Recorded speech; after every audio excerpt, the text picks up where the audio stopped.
Welcome back into the Rounding Third podcast, episode 216. Early call-ups seem to be working out. I'm Nick, and we have Harrison. How are we doing, Harrison? I'm fantastic, Nick, and seem to be working out might be an understatement. The kids are absolutely taking over baseball, and we'll get into it. But how are you doing? It's been incredible to watch this week. We've heard all these names. In the draft, we talked about the 2023 draft, but to see them all come up and immediately make impacts is pretty cool. But yeah, we'll dive into it. But first, make sure you follow and like us on Facebook. You can subscribe on YouTube. You can also follow on Instagram, Rumble, and TikTok. You can also listen on Spotify and Apple Podcasts or wherever you get your podcasts. We have our affiliate sponsors. You can find these at the tops of all of our socials to Dick's Sporting Goods, MLB Shop, and Lids.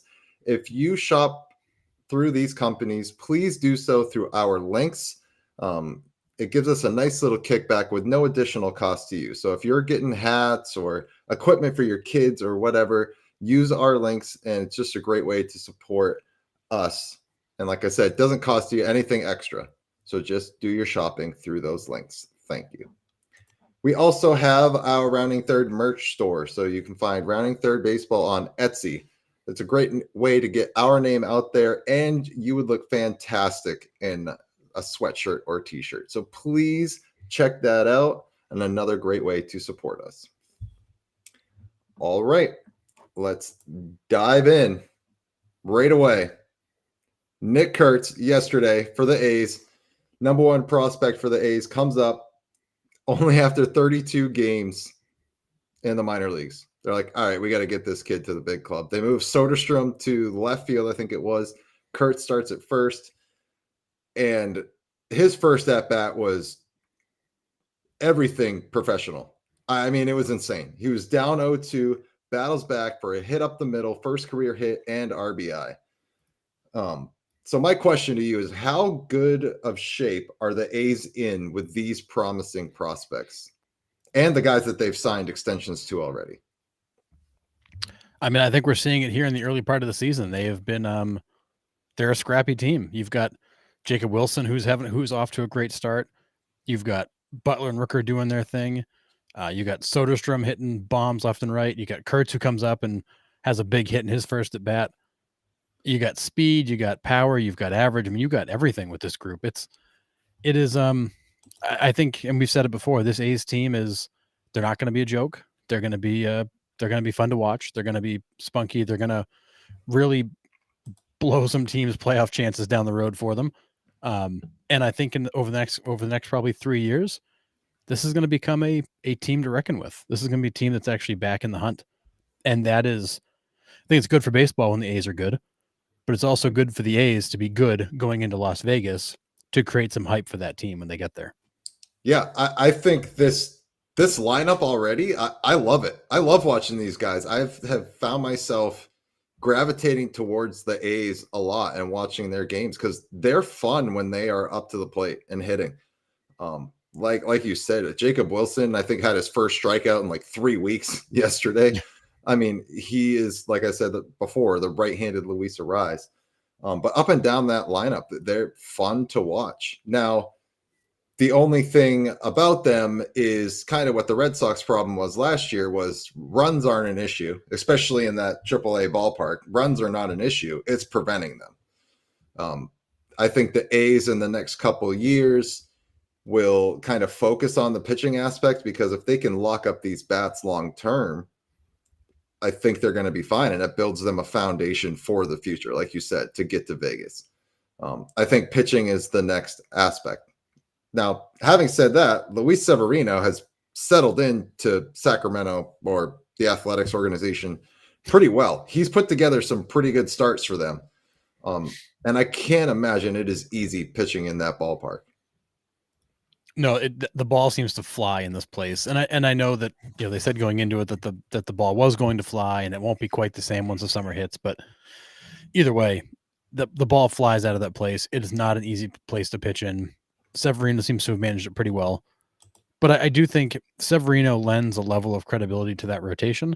Yeah, and he seems to have settled in well with being kind of the veteran leader of that rotation, who I didn't think Severino was the kind of guy who would be able to take on that responsibility. He was always kind of an aloof kind of guy. You never really knew what was going on with him. He didn't seem like he gravitated towards being that sort of, man in front, but he seems to be settling right in, and that rotation is kind of working its way around him. And I think they've all looked relatively good. They've had some bad nights, but I do think they have pitched better than a lot of us, including myself, expected. Yeah, I mean, well, he's the quote unquote old man in the clubhouse, if you think about it. Like, they're so young, like, even in the rotation, you have him and Jeffrey Springs are the most, I would say, veteran guys on that pitching staff. I mean, I think the A's problem isn't necessarily the starters. We've mentioned it before. It's that bridge between the starters and Mason Miller. Yes.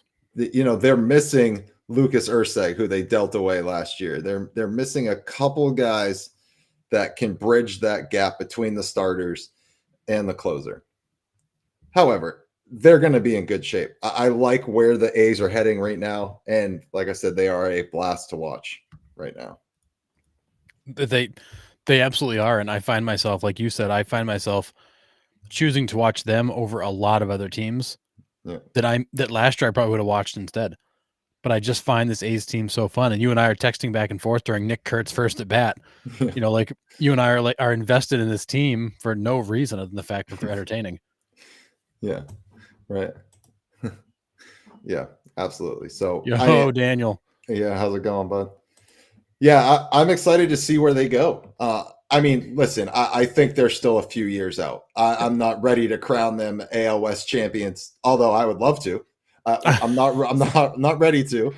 But they definitely are heading in the right direction. And we've mentioned it the last few weeks. When they get to Vegas, that's going to be the peak of Lawrence Butler's career, hopefully. Rooker's career. I mean, if Langoliers keeps developing, my God, he can be one of the best catchers in the league offensively. They could be in very good shape heading into Vegas. And then who knows what that attracts for free agents.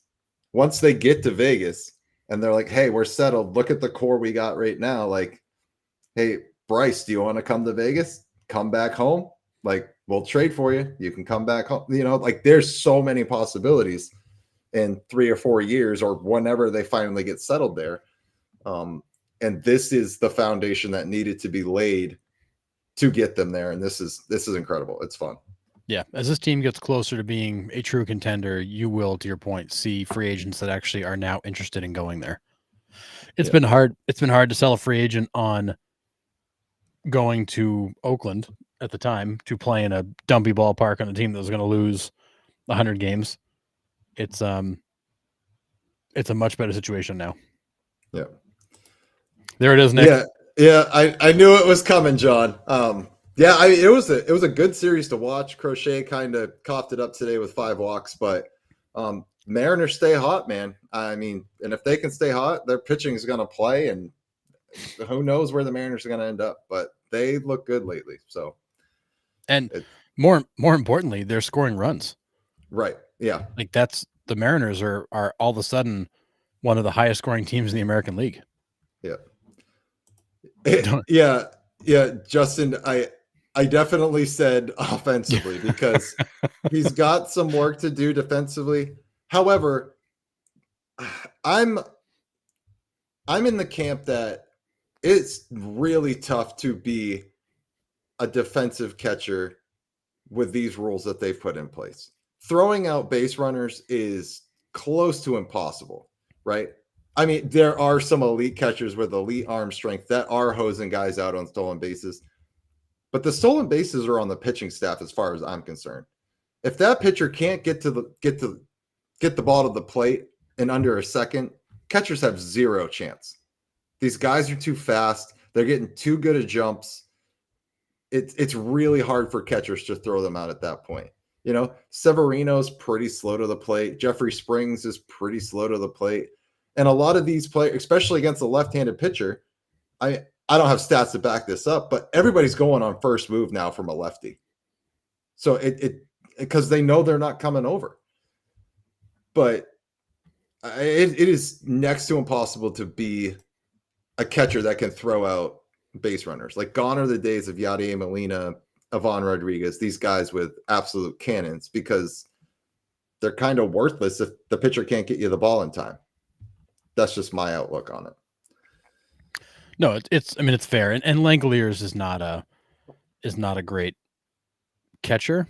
His pop time is slow. His arm strength is good. He's got a good arm. He's just got a slow pop time, and he does have a not so great pitching staff throwing to him. But he currently is rated which is kind of funny. He's rated the 42nd overall defensive catcher, because you got all those guys that split time. Yeah. But the difference between being number 1 and 42nd. So William Contreras is the best, and that's not even for debate. The difference is actually not that big. It's a matter of throwing out 3 more guys, and all of a sudden you're in the top 10. It's pretty close. The range is pretty close, but Langoliers is definitely in the bottom third of all catchers. Yeah. Yep, definitely. All right. Let's move on to Chandler Simpson. This guy called up by the Rays after stealing 8 bases in 17 games for the Durham Bulls, 214 career steals in 4 years in the minors. They moved him to center because they're just like, we don't really have anywhere to put you, so let's put you in center. And he doesn't take very good routes to the ball yet, but his 150 rated speed more than makes up for, the routes that he's running, because he covers a ton of ground. I just watched the Diamondback series with the Rays, and he's out there making that center field look tiny, and it's not. It's just crazy fast. I mean, he's like watching the Roadrunner out there. Like, his legs get churning, and then he's just gone. Yeah. And did you see the video of him in college scoring from second base on a sac fly? Yeah, it's crazy. Unreal. A ball hits center field, and he takes off for third. The throw goes to third. He just keeps rounding and scores easily. Like, and John, you're right. You can't teach speed. Like, that is a talent. You either have that or you don't. And people around baseball are saying they have not seen a guy in baseball with this level of speed and also knowledge of how to run the bases since Ricky Henderson. Like, they're calling him Ricky 2.0, because what he did in the minors, the way he was able to time the steals, get his jumps, and then his speed on top of it. It was catchers. There are many times catchers just didn't even throw because there was no shot. Yeah. All he has to do is slap the ball to the left side, and he's got an infield single. It's ridiculously fast. I mean, this is he's like Ichiro and Ricky Henderson kind of all wrapped into one. Yeah. Yeah, there's fast, and then there's guys like him. Yeah, 1,000%. Like, you have Bobby Witt Jr., one of the fastest guys in the league, until this guy came up. Yeah. Like, I mean, he's like a full step behind Simpson. It's not even close. Yeah, it's wild. And being a lefty coming out of that box, like, forget it. But it's pretty cool. So it's going to be interesting to see what he does going forward for this Rays team. And that Rays team is scrappy.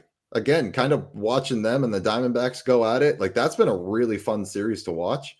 I don't know what to make of the Rays as a whole, but they're the Rays. They're always there. They're always scrappy. They always find ways to win, no matter what the makeup of their roster is. So I'm not saying they're going to win the AL East or even make the playoffs, but they're pretty fun to watch at times too. They got a lot of young kids and some talent that's gonna develop as well. Yeah, and they've had some tough luck. I mean, they're a +5 differential. They're 10-14. Expected win-loss is 13-11.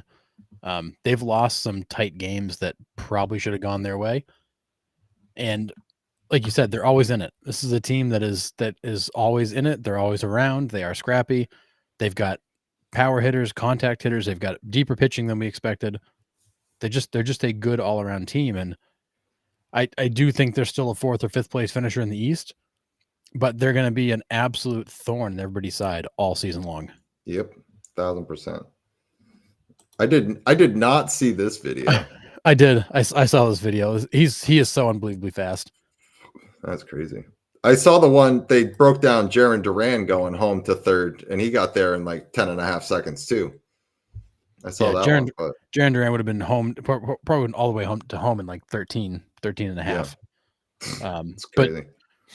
Tyreek Hill, the level of speed that dude has got. I mean, I would put Simpson against him. I'd love to see that. That'd be a hell of a race. You're right.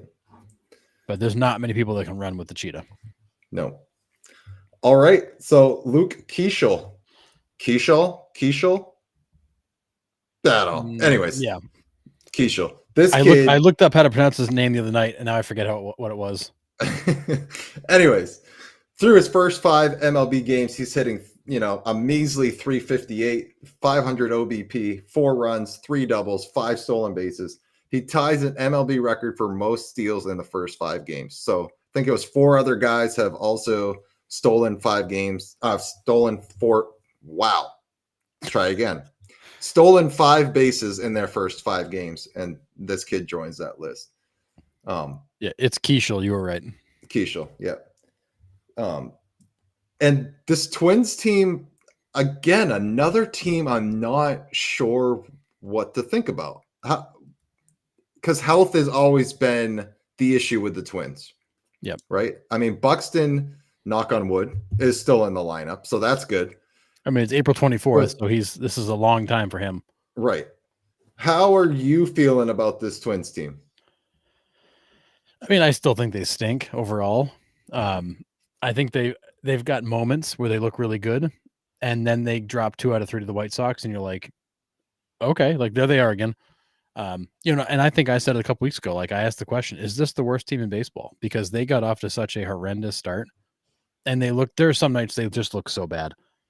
I don't think they're a good team. I don't think they're going to be anything better than a 4th place finisher in the Central, but I think they're a team that can get hot, and if they can stay healthy, they may hang around a little while and at least irritate and steal some games. But I don't think that team's got enough depth to win.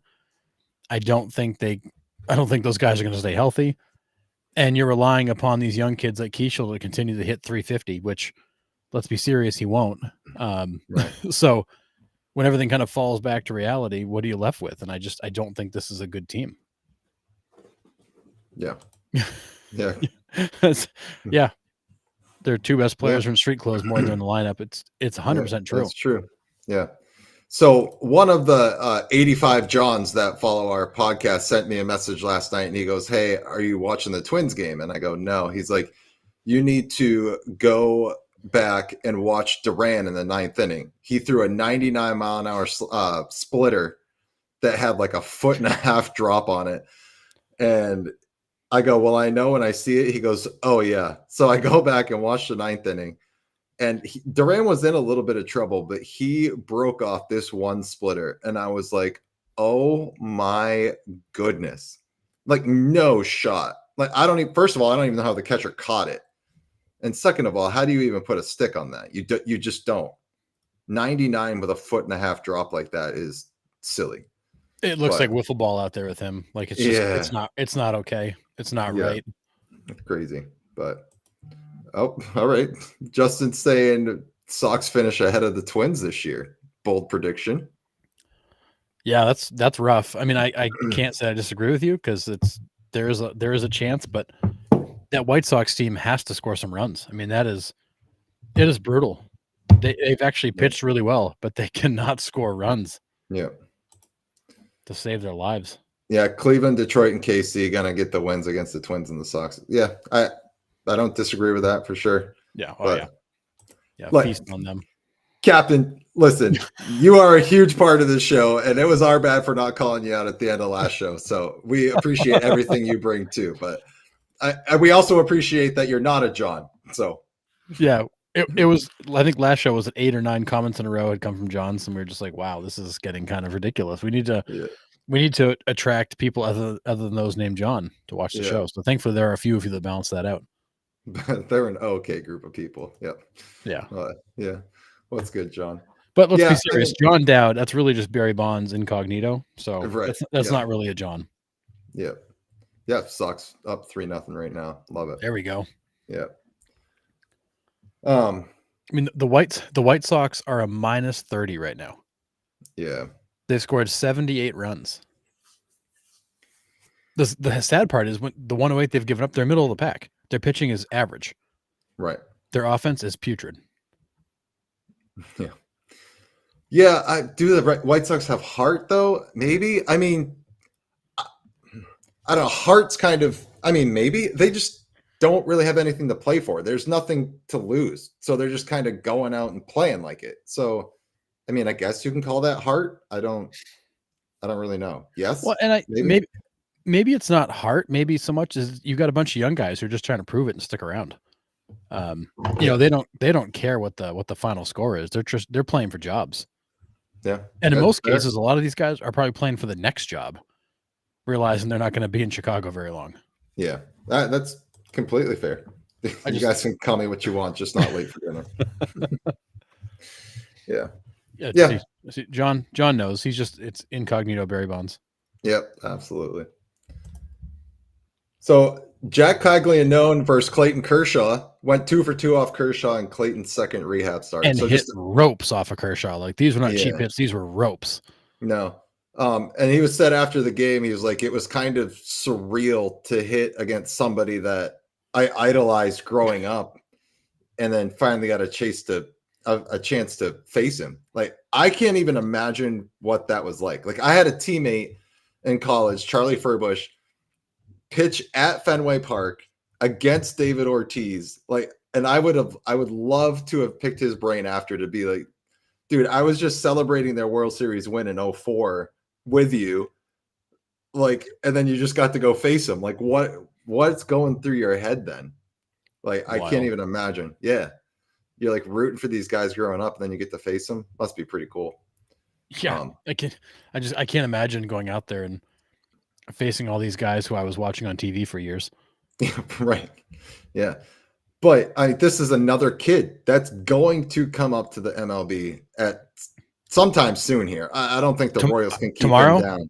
tomorrow Yeah. wouldn't be soon enough. I mean, I don't even care if the kid comes up and hits 185. He should play every day in the outfield and just hit ropes. Yep. That offense, that KC offense needs something. They need something or somebody. Yep. And Bring him up. that could be the spark that they need too. But let's talk about just like the overall status with the young kids in the game. Like how promising does the future of the MLB look? Just from looking at flashes of these kids coming up. I mean, I can't remember a time where there were so many young players that were making such a large impact. Like you look across the league and now you've got like the older young guys, the Corbin Carrolls, the Adley Rushmans, the Ellie De La Cruz, the guys who've been around for a few years, who are all Ellie De La Cruz is making stupid plays every night and hitting bombs. You've got Adley Rushman doing what Adley Rushman does. You have guys that are they're key players at such a young age. Corbin Carroll's on pace for 62 home runs. The dude is on fire right now. It's I mean, crazy.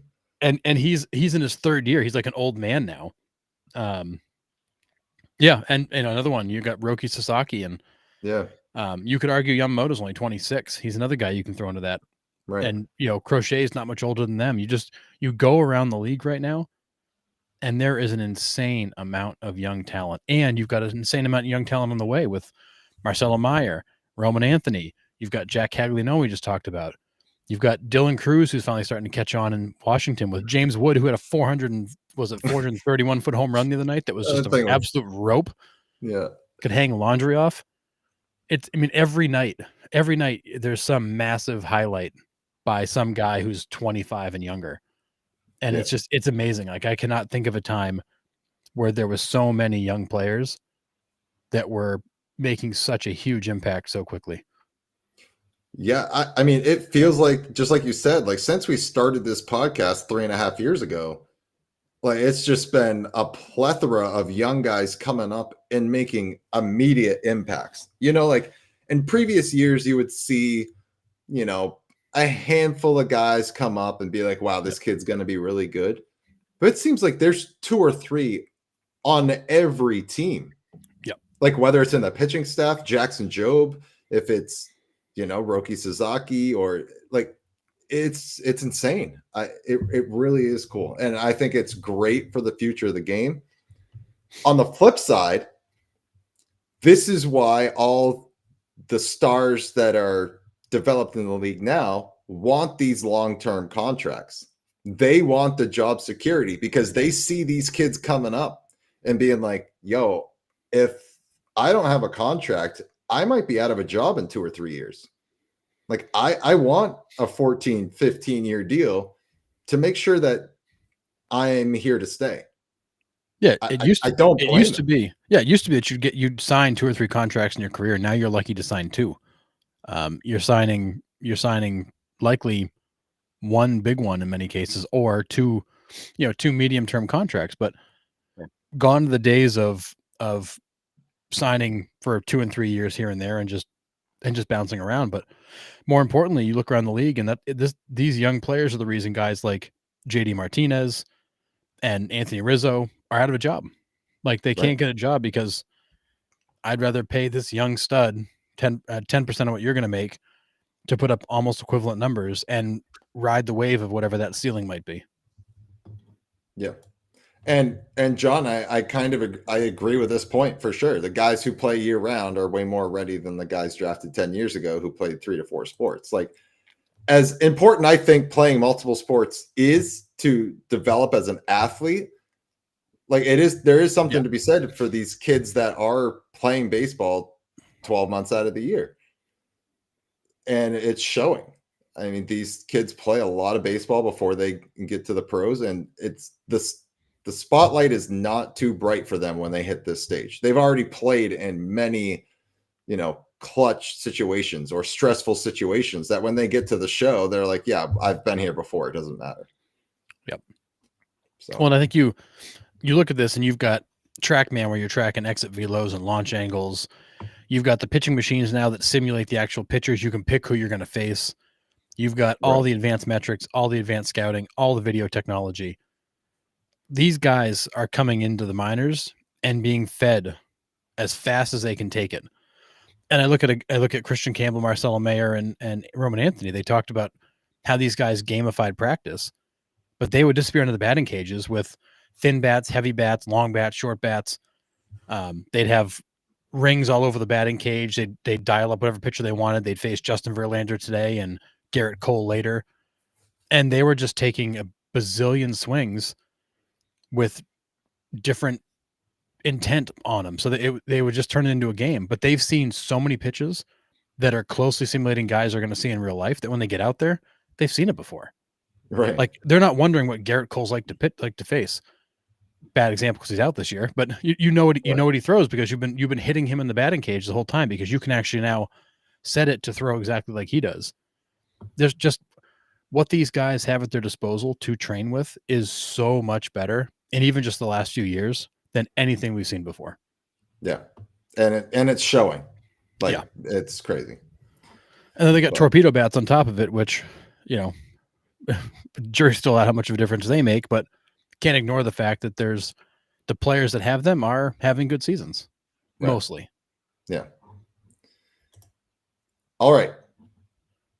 We'll move on now from the young guys. Tommy Edmond, already 8 home runs and not even out of April. His previous career high is 13. He did it twice.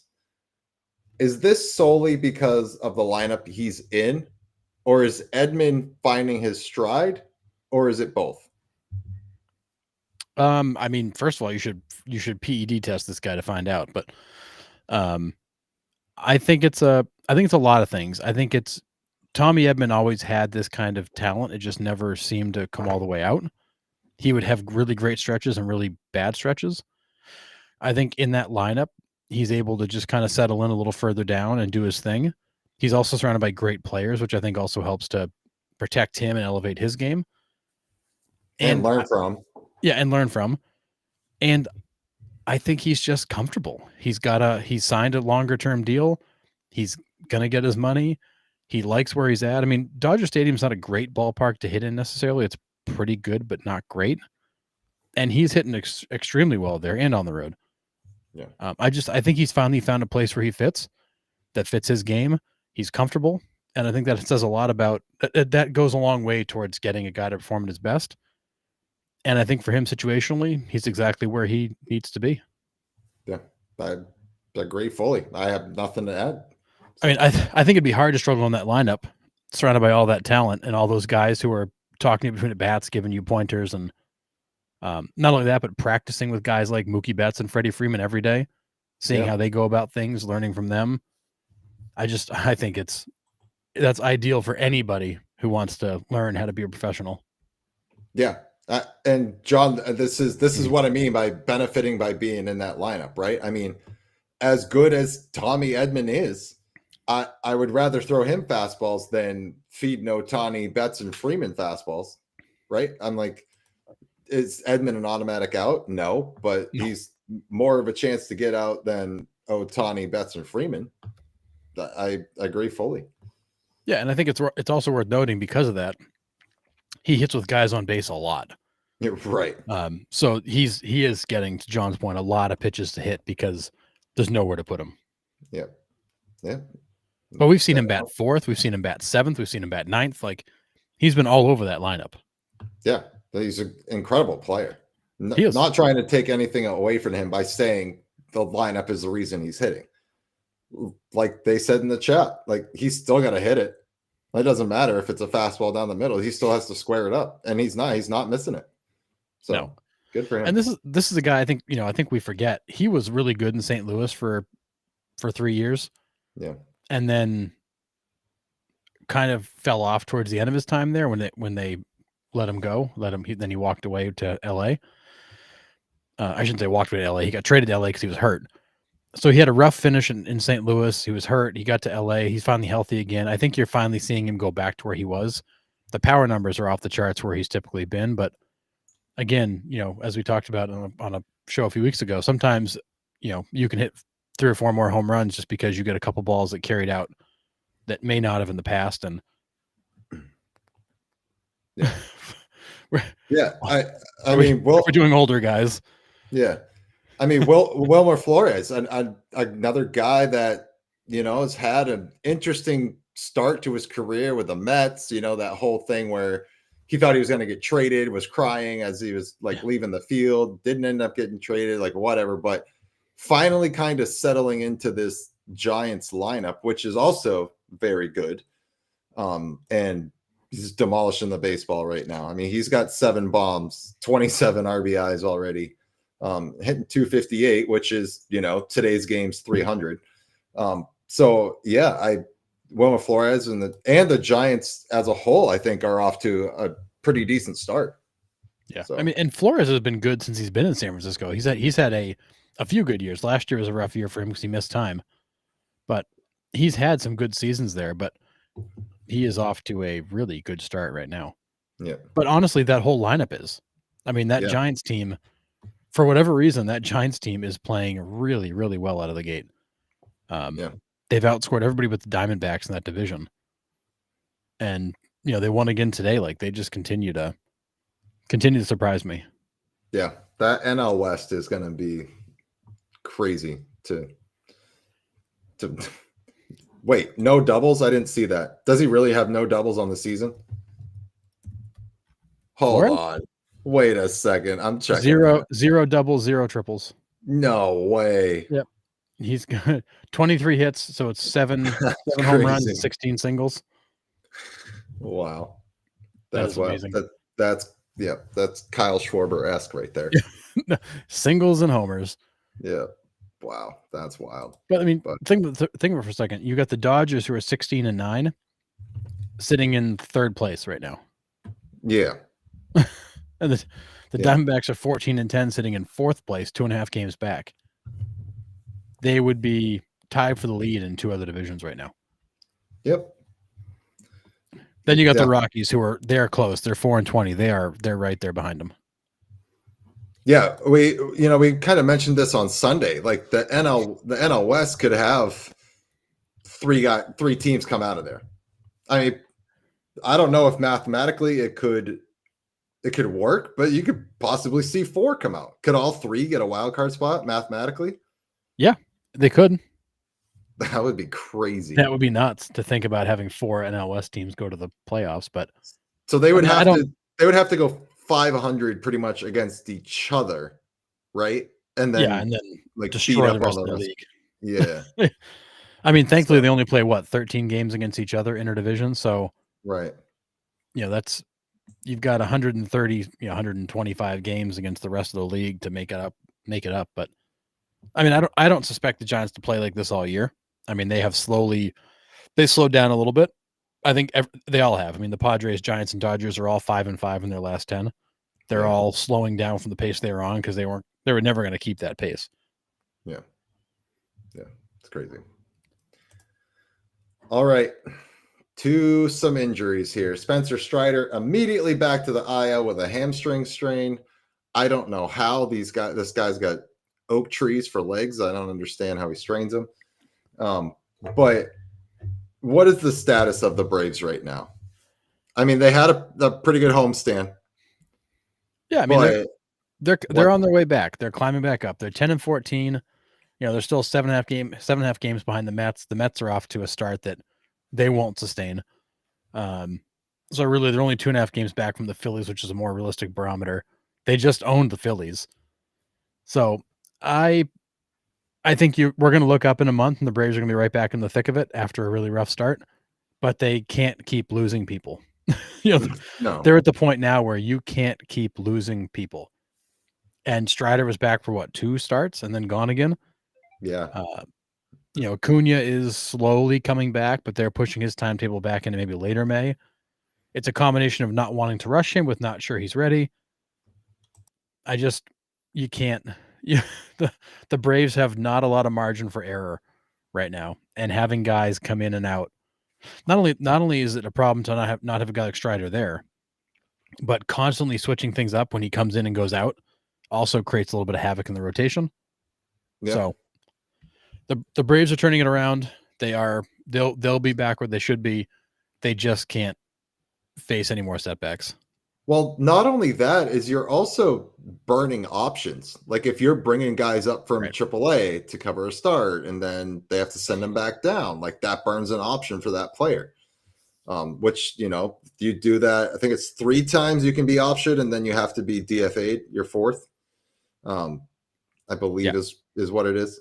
But you know what, Rels, I'm with you. I think the Braves are done. I know it's the first month of the season. They just don't look like the Braves. They really don't. And I don't think they can climb out of this hole. Again, I know it's crazy early, but I'm with them. Yeah, I don't. The Braves are too good to be stuck back where they are, and they've played much better lately. You think the Phillies and Braves back? There's no shot. I mean, the Mets have played such a cupcake schedule that there's just no way on earth that they continue the pace they're on. I mean, imagine if both teams were 10 games out by the end of April. That would be wild. Phillies are 5 games back, and they hit a rough stretch there, and they basically traded some wins with the Braves. But the Phillies are better than that, and will play better than that. Although the Phillies are going in to see the Cubs, which is nobody wants to go see the Cubs right now. We'll talk about them too because it's crazy. But yeah, John, I'm with you. I think the Braves are in trouble for sure. All right. Blake Snell shut down from all throwing activities and will undergo additional testing on his inflamed shoulder. So he was last week, I think. They were like, all right, we're just going to rest him. And then he tried throwing again. They're like, nope, never mind. We're going to shut him down completely. I mean, another Dodgers starting pitcher on the IL. I mean, this is a track record for the Dodgers the last few years, but they have the talent to overcome it. That's the thing, and the depth. Yep. Yeah. I mean, the Dodgers, as we said, have like 8 starting pitchers on the roster and can deal with it. But I mean, this one smells of season ending. It's an inflamed shoulder. He's got limited movement. He can't throw without pain. Which means, and now he's off for more opinions. Which anytime we hear more opinions, that's never good. He's going to get more testing, get some more opinions. This screams to me like it's going to be a season ending, or he'll be on the shelf for several months. But this is what happens to the Dodgers. They keep bringing in these guys who have long injury histories, and then there's no surprise when they go out again. Yeah. Well, I mean, not the Phillies. I'm not saying the Phillies are cupcake, but they had the Marlins, they had the Astros. the Mets have played 6 games against teams over 500 all season. Yeah. 25 games, only 6 against teams over 500. Yeah, they swept the Phillies, and the Phillies are in a bit of a nosedive, but let's be honest. And now they're going to play the Nationals. Like, the Mets have played nobody. Yeah. Yeah. The Mets have played nobody yet. And we're not trying to take anything away from the Mets because we said it on Sunday, their starting pitching is the early surprise of the season. Like, we did not expect their starting pitching to be as efficient and good as they have coming out of the gate. I mean, we'll see if that keeps up, but to us, that was the biggest surprise of the season so far was their starting pitcher, because that was the biggest question mark we had in the offseason was, yeah, you got Soto, yeah, you re-signed Alonso, but what does the starting pitching look like? Yeah, you got Senga, but you lost Manaea. I mean, not Manaea. You lost Quintana. But Manaea is on the shelf right now, I believe. So we weren't sure where that starting pitching was going to come from. So it's a good surprise for the Mets and Mets fans for sure. Yeah, absolutely. But all right, Corey Seager left the game against the A's with right hamstring tightness. Is Seager starting to creep his way into what if territory? I mean, I feel like he's been on the verge of that for a while now. But we might be full scale starting to wonder because let's see, he's the last so 151 games in 2022 was the last like truly full season he played. Otherwise was 119, 123, 95, 134 back in 19. That was a full season. So his Dodger days, he had 3 full seasons out of the 6. Texas, he's had 1 full season out of the first 3. So I think he's basically a 2/3 of the season guy. Yeah, he's probably falling into that category of what would it look like if he played every day. Yeah. I mean, DH, yeah, that's great. But what do you do with the guy that's DHing right now? I don't know. Who is DHing for them right now? Berger's at first. Garcia's in the outfield. I don't even know who's DHing for the Rangers right now. You know, my cousin's going to kill me that I don't know. But yeah, I'm trying to think. I watched the game of the night. I'm trying to think who was DHing. Oh, it's Peterson. Oh yeah, who's 0 for 41. No. Who finally got a hit? Yeah, it is. It's Jock. But yeah, I think he's creeping into that what if category because when he is on the field for a full season, this guy is top 3 shortstop in the game. Offensively, he is a monster. And when he is right, no one can get him out. He hits the ball out of the ballpark regularly. He gets hurt too much. So I think he's creeping into that what if territory for sure.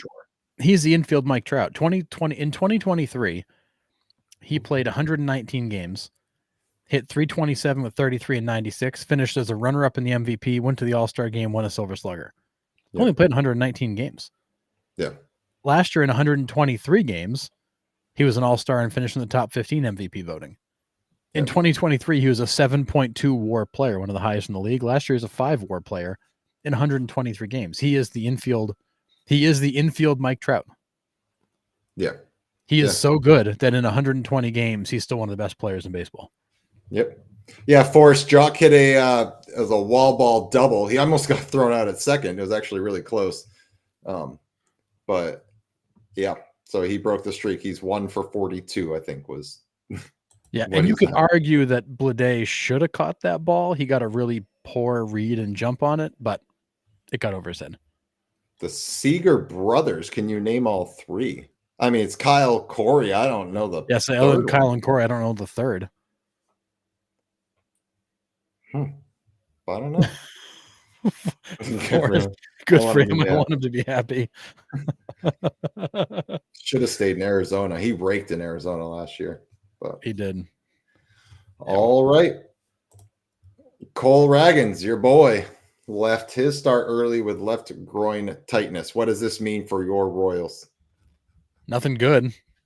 I mean, nothing good. I mean, Cole has been, he's been good this season. He's been a little inconsistent, but is overall has been good.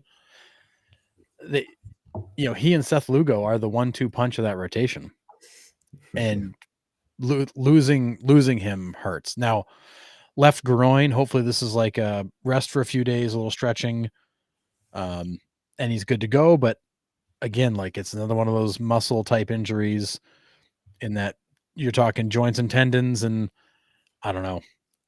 I worry that this is one of those things that's going to linger, but they can't afford to lose him. I mean, as we said, we all picked KC to kind of finish at the top of that division, either first or second, but it's a thin margin.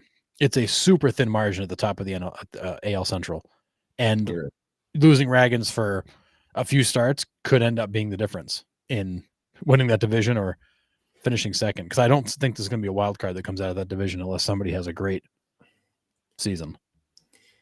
Yeah, I agree. The Royals have had a tough stretch, and this is kind of the icing on the cake. Like it's not great, Yeah, Bobby Witt walked him off the other day. Did they win today?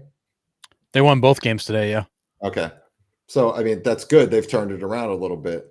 But yeah, this could be a tough loss for sure.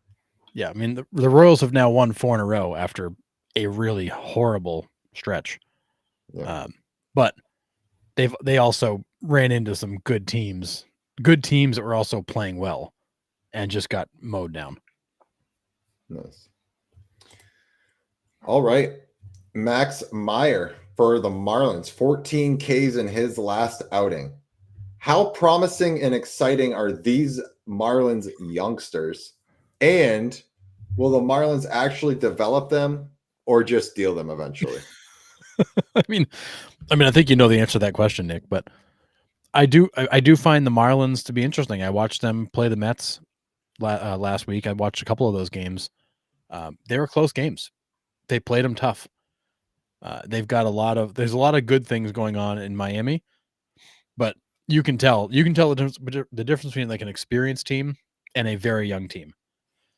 And this Marlins team is just very young. It's silly mistakes. It's mental errors. You can see that there's times it's too much. Like they're overwhelmed.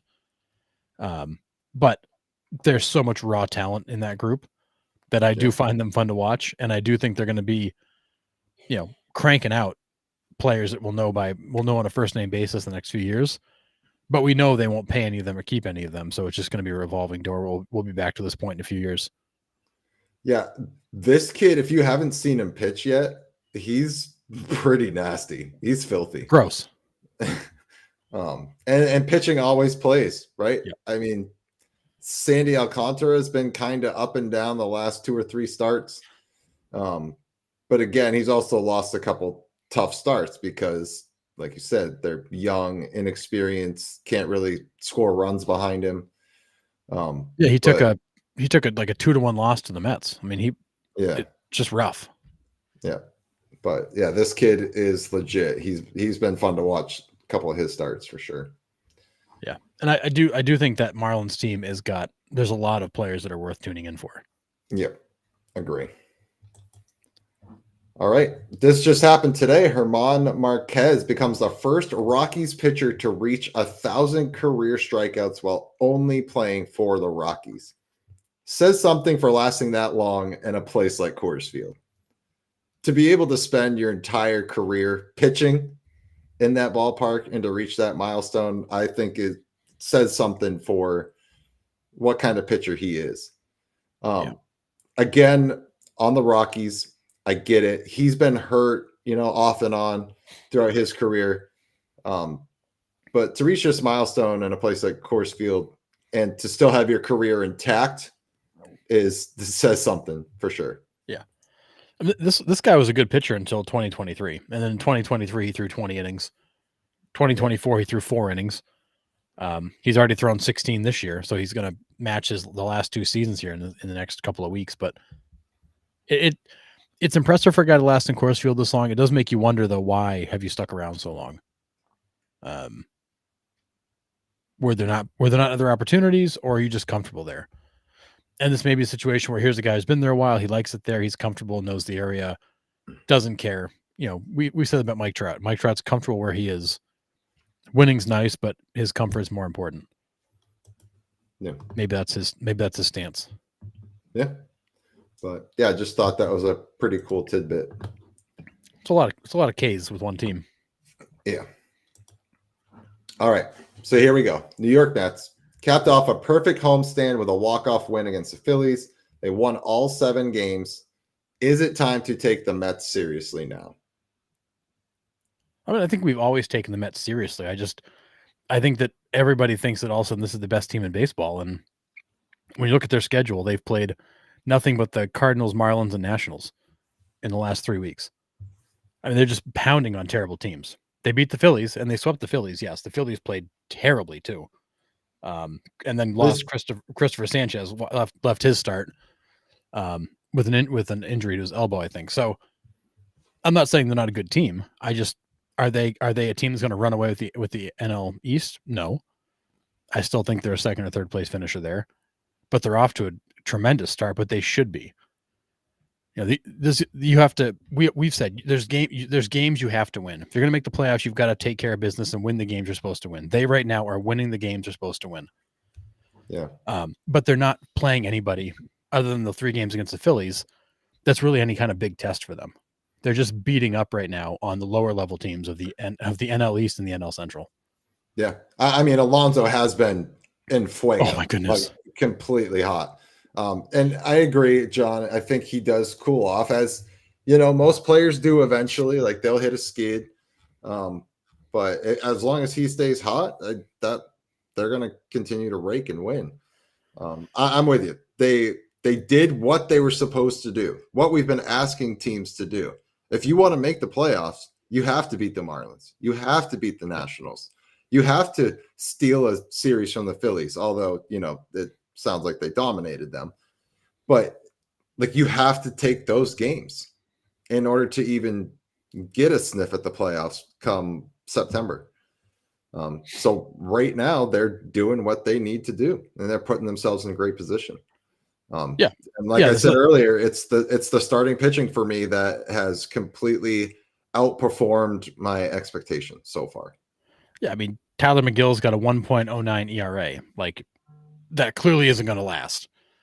And the Mets beat the Mets beat the Phillies 5-4, 5-1, and then they walked off in the 10th 4-3. It was a really good series. Yeah. Very close series, very good series.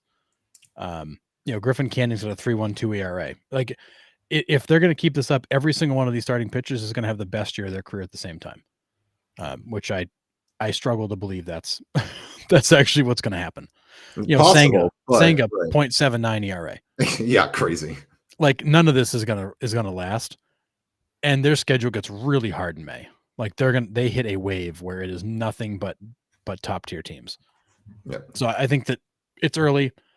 They've gotten off to a great start. They've had the easiest schedule in baseball, statistically the easiest schedule in baseball, and they're doing what they're supposed to do. They're winning the games they're supposed to win. Yeah. But you can't. I don't think you can judge this team off of this stretch. Okay, that's fair. But I do think they are a team to take seriously. Yeah, and because Juan Soto still isn't hitting. And when he does, it's going to be crazy. He's like 5 for his last 24. I mean, he's still not hitting. Yeah. When he starts, and obviously Alonso will cool off and Soto will probably crank up and they'll trade, but you're still not getting much out of Soto. And you're off to an 18-7 start. Yeah, it's all right. So that helps. But again, they're winning the games they're supposed to win. So there's no awards for doing what you're supposed to do. No. All right. Cubs sweep the Dodgers. It was a quick 2-game set in at Wrigley Field, but they continue it's over. Yeah, they continue to stay hot.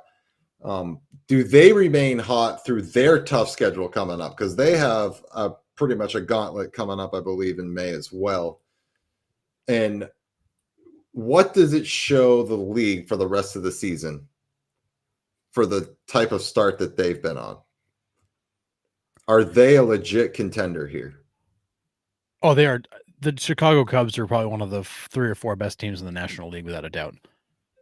And I think they are clearly the best team in the NL Central. And I said it during the prediction show, they're kind of my dark horse to make the World Series. I think that team is really, really good.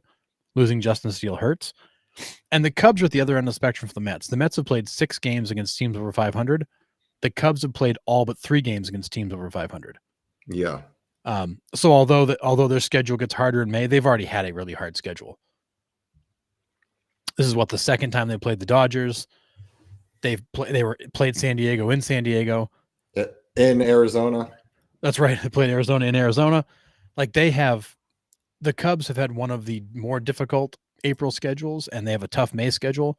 The nice thing for the Cubs is the second half of their season gets a lot easier. So if they can get to the All-Star break in really good shape, they will run away for the rest of the season. Yeah. Kyle Tucker's NL MVP right now. No doubt. The dude is crazy right Absolute now. monster. I mean, the Cubs have scored. So let's see. The Cubs have scored 163 runs so far this year. The second closest team is the Yankees at 137. Yeah.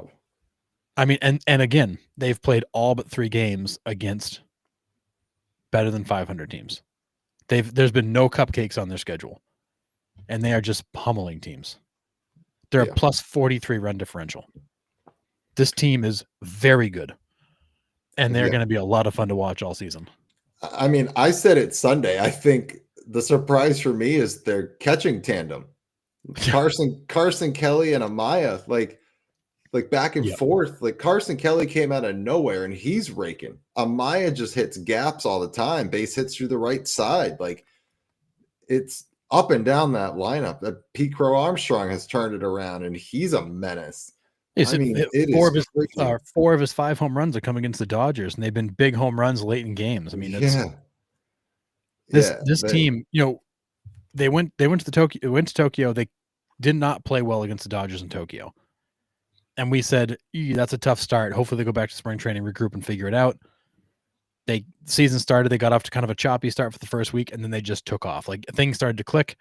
I think a lot of these young guys, Shaw and Bush and Amaya, a lot of these guys just started to figure it out. Pete Crow Armstrong, they started to figure it out. And with some games under their belt, all of a sudden things started to click. And now this team, up and down that lineup, that's exactly what you're expecting from them. This is a lineup that just keeps coming at you. They will ambush you. They will wear you down. And they did it to the Dodgers. I mean, I think the Dodgers kind of leave Chicago going, what the hell just happened? Yeah. Especially, I mean, those 2 game sets are a little funky anyways. They are. But yeah, it's kind of one of those things where like they stop in Chicago for like an overnight trip and then you're just like, wait, did we actually just stop? Like you said, what happened? I don't know. I mean, the Dodgers scored 16 runs in 2 games and lost. Right. That's the other thing. And lost. So, I mean, both 1-run games, one of them was extra innings, but they scored 16 runs in 2 days and lost. Yeah. And that has got to be painful. And then to have been trailing on Tuesday in game 1, to have been trailing, then come back, take the lead, then to give it back and lose. I mean, that was gut-wrenching. Yeah. I mean, the Diamondbacks did it to him. I mean, like the Diamondbacks hung a 10 spot on them. Then they come back and score 6 in the bottom of that inning. It was like, nice try, Arizona, but nope. Just kidding. Yeah, they're crazy. I think what I love about this team is the balance of veterans and young guys they have going right now. You have Ian Happ that has been in Wrigley his entire career, loves it. Dansby Swanson coming in and really being an anchor there at shortstop. I said it a couple shows ago. Is he top echelon shortstop in the league? No, but he's pretty damn solid. He's right? He's probably top third now. He's probably still in the top third. He's solid. Yeah, but I mean, I'm not going to crown him top 5 shortstop in all of baseball. No. But when it comes to veteran leadership and a guy that knows how to play the game the right way, can win you ball games from leadership alone, Swanson's up there. He's won the balance. He's won everywhere he's been, and that's all you need to know. Like the guy's a winner. He wins everywhere. Yeah. So this Cubs team's gonna be a tough team to face at any point in the season. This is the Cubs. I think we said it last show. The Cubs might be the most dangerous team in the league right now because they can do everything. They can, and you want to try to outscore them, good luck. You want to try to outpitch them, good luck. The defense can be a little iffy at times, but they are very balanced. And that bullpen, you got a number of young guys in that bullpen with big arms. Yeah, Just huge. big arms throwing absolute gas. Yep. And they just keep coming at you. Yeah. And I think I mentioned too last show, like just listen to a game at Wrigley Field right now. It's electric. The fan base is absolutely ravenous right now. That place is so loud. Yeah. They are so amped up. There's banners flying, flags waving. That place is insane. That fan base is absolutely feeling it. I mean, what else puts a fire underneath your butt than your team trading for Kyle Tucker in the offseason? I mean, if that doesn't initially light a fire underneath your butt, I don't know what would. I mean, and it's just carried on from there. It's been a wild ride to watch so far. Yeah. The fans are absolutely amped. Yeah. As they should be. This team's damn good. Yeah, I would love the chance to just show up and watch them every night. I mean, honestly, they're one of the teams that I'm looking for to see on MLB TV if they're still playing, so I can catch some of the game. 1,000%. All right, Bob Costas receives the Baseball Digest Lifetime Achievement Award, called many huge moments in baseball history. I think this is well deserved. Love Bob Costas. Again, he's just one of those iconic voices, like a big moment, and not just baseball, just sports in general. Yeah. Like Bob Costas is usually behind it. One of my favorite calls is we keep bringing this one up. This keeps coming up on the podcast, but the Tony Tarasco, Derek Jeter home run at Yankee Stadium. Yep. That whole fiasco, he called that. World Series series that he's called. Pretty remarkable and very well deserving. And listening to Costas kind of talk about his career and how he wanted to go out was, I mean, incredible. He said, and I quote, "I wanted to go out on my own before I lost my fastball." Which is an interesting quote. Like he doesn't want to go out where he seems like he's a stumbling fool, right? He wants to go out on his own terms, and I respect the hell out of that. That's incredible. Yep. Yeah, he's absolutely and honestly, I think of Bob Costas in most cases more for other sports. Yeah.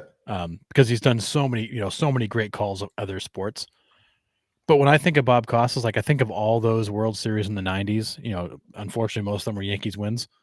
Right. Where, the Fall Classic was really, he was the guy for a lot of the 90s, which was when I was probably, as a baseball fan, I was a teenager, and that was probably when I paid more attention than ever to the game. And I can just think of I hear his calls. But he is a legend. Oh yeah, that Ichiro interview. I forgot it was Costas that did it. When he asked his favorite American, what's your favorite American phrase, and Ichiro just starts giggling. Yeah. Then he tells him, "Oh my God, it's so good." I forgot all about that interview. So good. Yeah, that's pretty cool. But love that. He is absolutely a sports broadcasting legend. Yeah, 1,000%. All right, Harrison. All right, it's that time. These are becoming my favorite. So, all right, we got some "Who is that guy?" So, chat, I expect some involvement from you too. So, Nick is going to pause if he knows the answer and give you guys a chance to catch up. So, oh, am I? You are. Oh, okay. Some of these are going to be hard, man. You might need the time. Okay. I shouldn't say. I think there's a couple here that are going to be slam dunks for you. A couple that are, I think you'll get, and one that might be a bit of a pull, but I think you can get them all. All right. All right, let's do it. First one. Played for 7 seasons between 2016 and 2022. Played for the Rangers, White Sox, Tigers, and Padres. Finished 5th in Rookie of the Year voting. Best known for hitting some of the longest home runs in the StatCast era. Who is that guy? I know who this is. This is a good one. He was a show favorite because Sean loves this guy. Yes, he does. And honestly, I thought of him randomly the other day because there was something they were talking about. Oh, James Woods' home run. I was like, yeah, but nobody hit home runs like this guy. Like this, when this guy hit home runs, they didn't land. Yeah, wasn't it like 514 in Texas? I think they measured it with a StatCast or something ridiculous I like think that. he still has the longest StatCast home run. I think it's 480 though. Oh, 480. For some reason, I thought it was over 500. But I think he's hit home runs measured large longer than that. Crazy. But does anybody in the chat know who this is? I definitely do. This is. I'm just gonna go for it. This is. Oh no, not Pena. Oh man, that's a good guess. Yeah, no, Carlos Pena. That's a pretty good guess. Or Willie Moe. Willie Moe hit some Willie tanks, Moe Pena. He did it in some tanks. but he was a righty. Yep. This. All right, Nick. Who is that guy? This is Nomar Mazara. It is absolutely Nomar Mazara. Yeah. Nomar Mazara, average of 256, 85 home runs, 360 RBIs, 315 OBP, and a 1.1 WAR. Not a lot to show for it, but he has some of the longest home runs in the StatCast era. 505. That was the one. 505. Okay. 505. He's got, at one point, he had all three of the longest in the StatCast era. It was 505, 480, and 460. And then somebody just hit one longer, took him off the board. Might have been James Woods. Maybe it was 460. I don't remember, but he had the three longest home runs in the StatCast era. Yeah. A guy people see on the list and go, who was that? Yeah. Because you blink and you missed his career. I remembered the 500-footer because that thing was just smoked. I think we actually, with Sean, looked it up on YouTube. Oh, we did. And it was like there were, go back and look for it. It's crazy. There were a few times where Sean just randomly would bring up Nomar Mazara's home runs. It was like, what? So funny. I'm pretty sure I've got I'll put the clip in chat.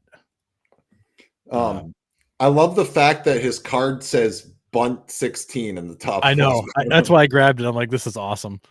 That's funny. So I put a link in the chat for, this was one of his many. This was a 505-foot home run against the White Sox in Texas, the one Nick's talking about. It is absolutely crushed.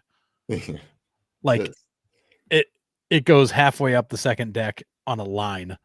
Yeah, it's wild. This guy, when he hit a ball, it went a long freaking way. There were no cheap home runs with Nomar. No, for sure. All right, next one. All right. Played for 11 seasons between 2009 and 2021. Played for the Brewers, Cardinals, Guardians, Pirates, Rockies, A's, Blue Jays, and Dodgers. One-time Rolaids reliever of the year. Best known for recording 46 saves and finishing in the top 10 Cy Young voting in 2011. Nick, who is that guy? Oh my God. I should totally know this. This is one of the ones I thought would be, I know you know who it is, but it might not be an easy one to recall. Oh, man. Anybody know who this is in chat?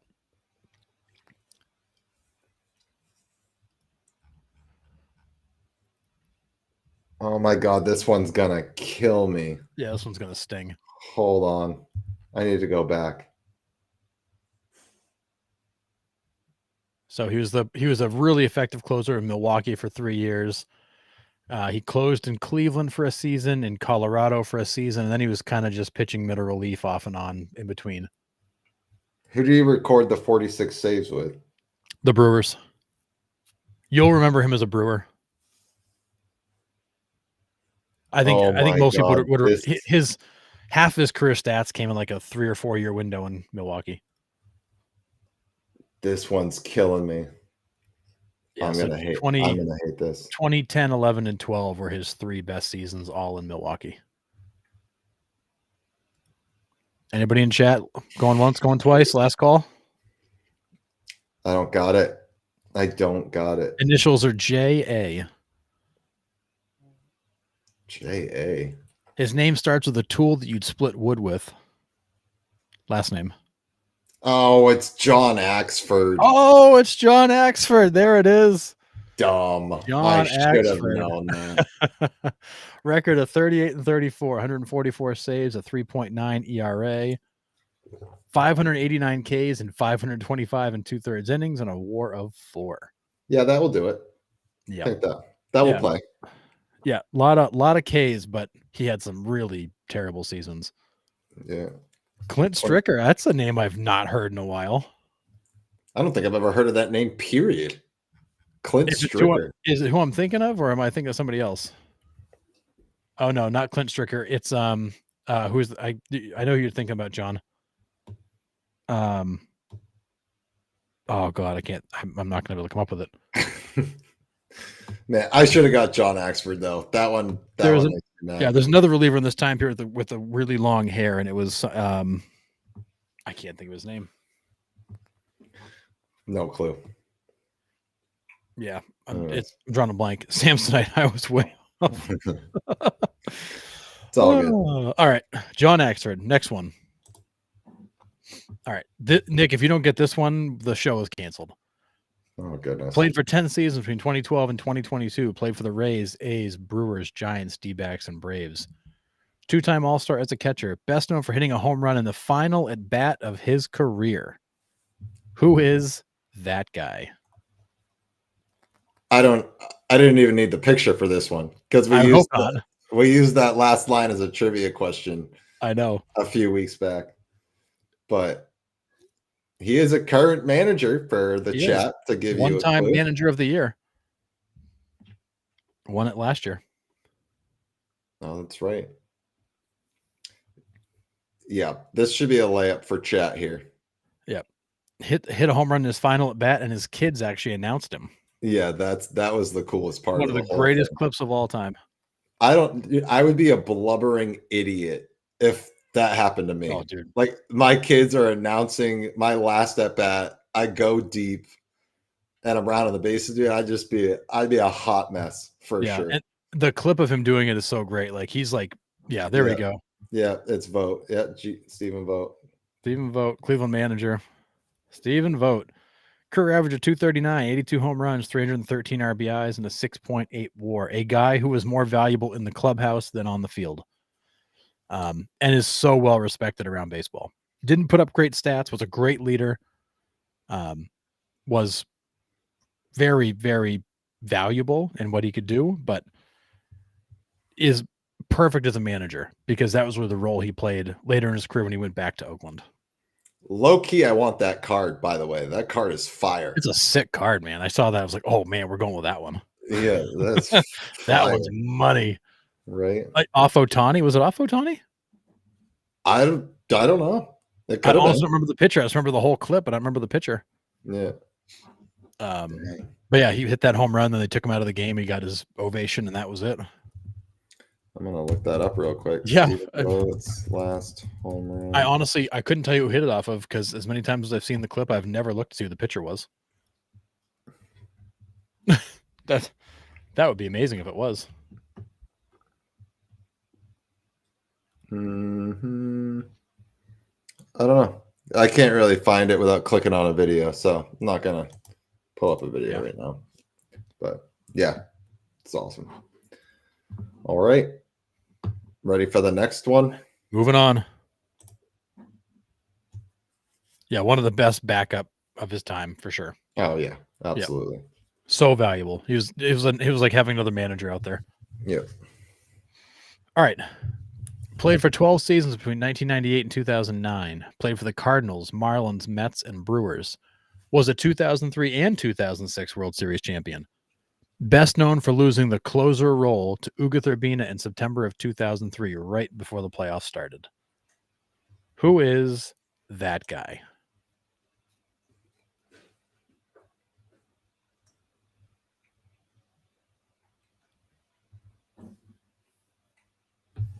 That can't be right. It's not him.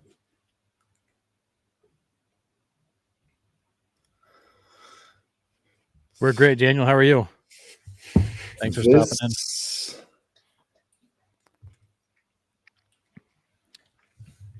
in.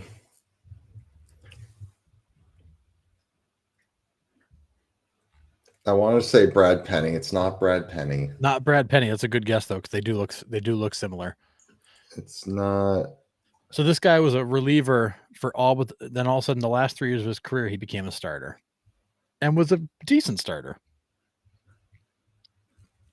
I gotta But go back again. mostly reliever. He was the primary closer in Florida for 2 years, the Mets It's for 2 years. it's not Beckett. No. I Yeah, know no, it's not not Beckett. Beckett.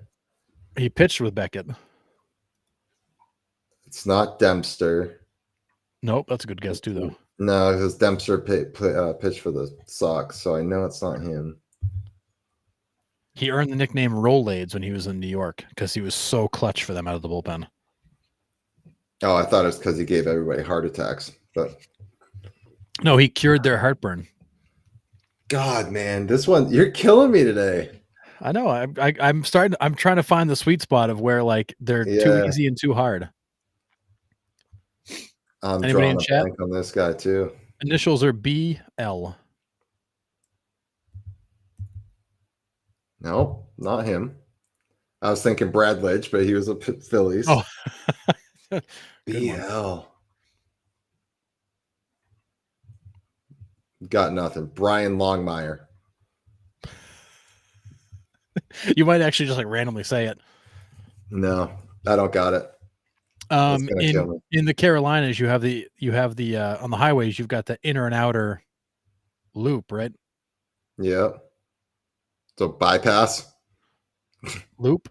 The loop. Oh, Aaron. It's not Aaron Loop. He's a lefty. Brian Loop. Braden Looper. Braden Looper. This is Braden Looper. I never would have gotten there.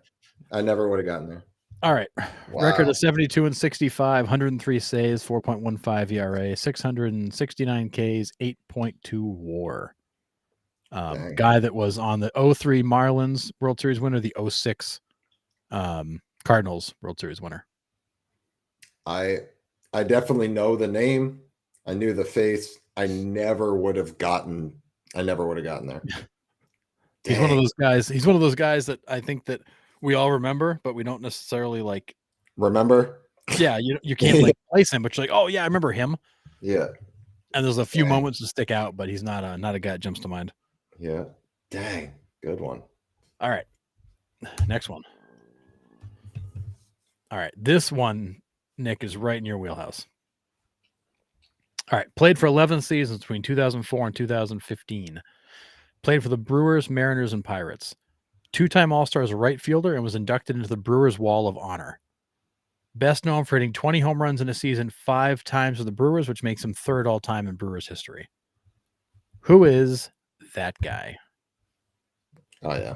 Wheelhouse for sure. No, that guy. You could be him. I mean, you could swap the mugs real quick and wouldn't know the difference. Yeah, it's pretty close. Yeah.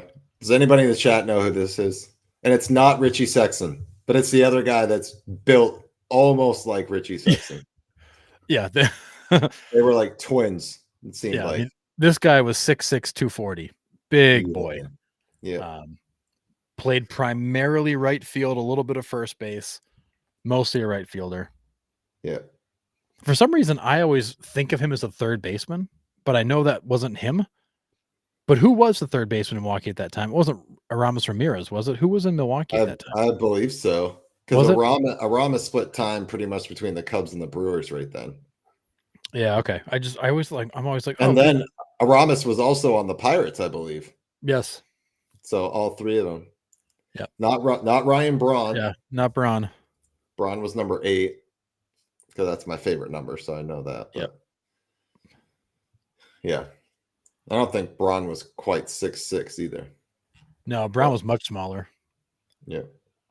I mean, much smaller. 6'6". It's a giant human. Yeah, right. Let's be serious. Pretty big dude. That's a big human. Yeah. This is Corey Hart. This is absolutely Corey Hart.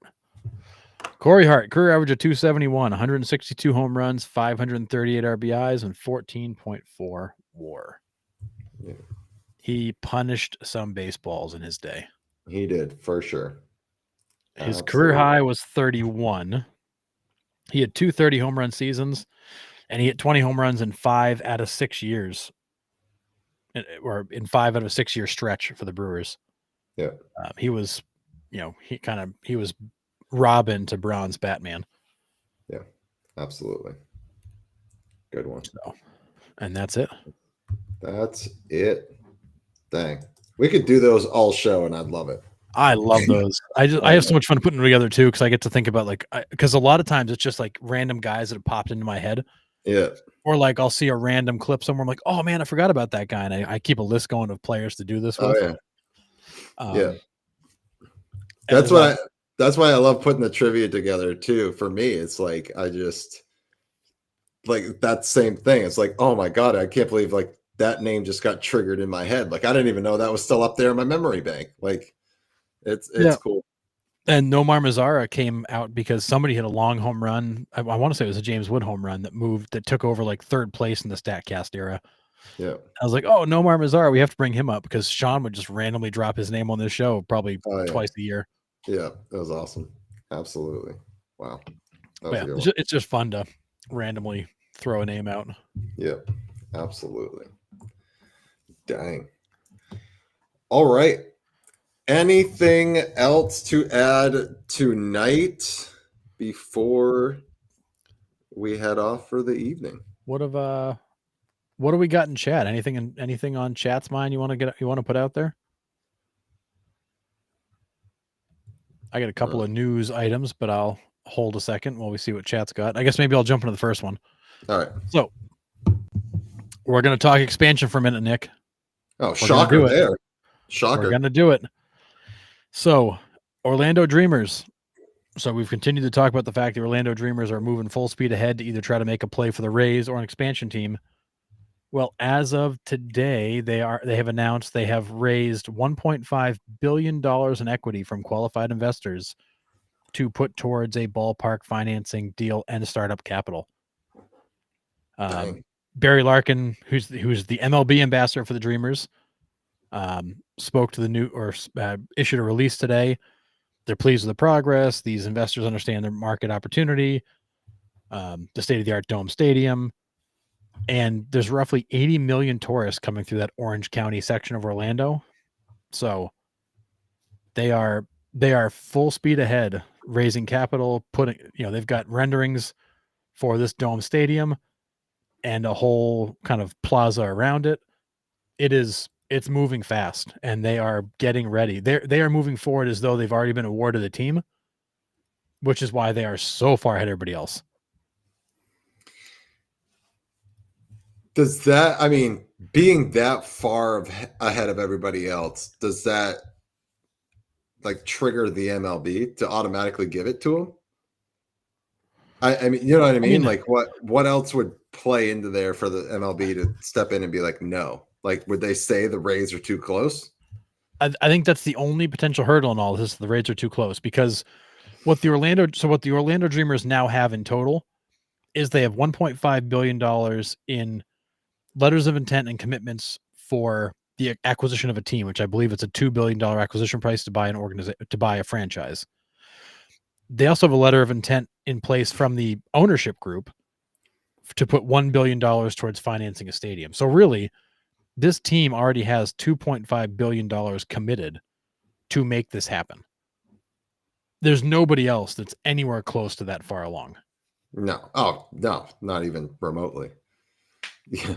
1.5 billion. Good Lord, that's a lot of money. How about I give you $50 and a picture of some stick figures? But if you do it online, John, then you can call it an NFT and sell it for big money.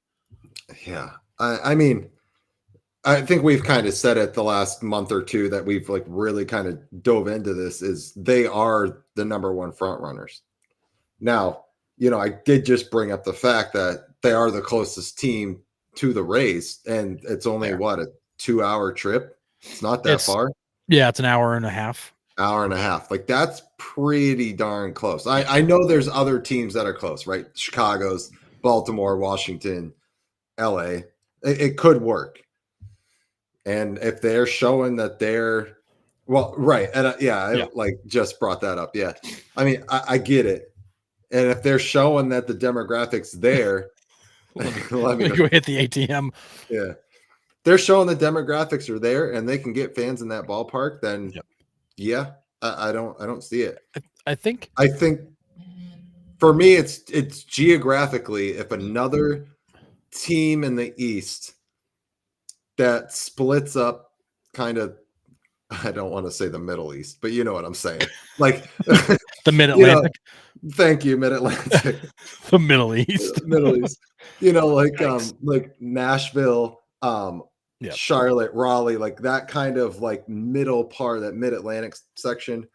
I think they would lean towards there, but then again, like you got to go for the sure thing. Like if they got $2.5 billion already tied up in this thing, and I'm Rob Manfred, and I'm looking to get this done before I, supposedly want to call it quits in 2029, I'm going to go here. And then I only have to focus on one more site. Yeah, and I think what helps Orlando is the fact that it is such a heavy tourist city. Yes. I mean, because it's it's Disney World, it's SeaWorld, it's Universal Studios, it's every big company conference in the friggin' country seems to happen in Orlando. Just like that, we turned into a police talk show. Thanks, John. Yeah. But I think what helps Orlando is that there's just so much traffic, and you've got so many people coming through that you're even if your market is only 3.5 million residents, you get 80 million people that come through Orlando that Right. on the way in and out of town might stop and catch a game. Yeah. It is, and you'll have people that are down there for conferences that are like, what are we going to do tonight? Oh, let's go catch a game. Our team's in town. Like they're going to probably sell half the tickets in that stadium every night to people that don't live there because they're just passing through. So yeah, is Tampa close? Yes, but Orlando by itself is a good sized market, and then when you factor in the tourist traffic on top of it, that might actually technically be the largest market in the country when you factor in tourism. Now, the thing is, though, is the lease for the Rays was up when? 3 years. So 28. Could the owner of the Rays step in if MLB kind of, snoozes and doesn't really go after this? Can the Rays go to the Orlando Dreamers and be like, hey, yeah, we'll move? Or would they have to buy a majority ownership off the Rays owner? I mean, to relocate a team, he'd have to get all the owners to vote, in which case that would obviously be, they look at going to Orlando and be like, well, we already have a group there. Why don't you just sell them an interest and move them? I think the only way the Rays move like out of the Tampa area is if Sternberg sells some or all of the team. And maybe he chooses to sell, maybe he sells 80% of the team, keeps 20% of it so he's still a part of it and lets him go to Orlando. He stays involved, new ownership group takes over, and he can just be along for the ride. Or sell the whole thing and put a few $100 million in your pocket and call it a day. Yeah. That wouldn't be bad either. Yeah. I mean, Vegas is a done deal, right? I mean, as all the pessimism I had at the start, it sounds like that's absolutely done. I mean, moving full speed ahead. Yeah.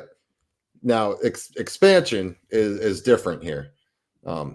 If the Rays move, though, if they are the ones that end up moving to Orlando, does expansion take a back seat, or does that push expansion out even further? Because now, your two top cities that are available, does that put a damper on, getting other cities up and ready to accept a Major League Baseball team? I mean, I think you still have markets. You still have Portland, Oregon. You still have Nashville. I'll get to Nashville here in a second. That are still very much making their own push, right? Because there's been no decisions made. Orlando is way ahead of everybody, but it doesn't change the fact they're not going to award expansion for 4 years, right? So Orlando's kind of in that hurry up and they're in that hurry up and wait. They're rushing to get everything ready to then sit there for a few years and wait for an answer to come out. Yeah. I actually believe that the Orlando group is doing what they're doing to try to then go make a move for Tampa. I could see that. I think what they're doing is they're getting themselves ready so that they can make a bid for Tampa. And if they don't get Tampa, then they'll go into the expansion pool. Which almost guarantees them a team. Right. You get 2 bites at the apple here. You can make a bid for the Rays. And if you don't get that one, then okay, fine. We'll just wait and see if an expansion team can come our way, but we're already ready. Yeah. Because Manfred was in Nashville yesterday, 2 days ago. and his comments. He was at an event with the Canes owner, or sorry, the Predators owner, Bill Haslam, and Bill Haslam was kind of joking with him on a stage at this event that, what do you think? We should poll the audience. And Manfred's comments back were basically, his comments were, it almost goes without saying at this point that Nashville's a candidate and a good candidate.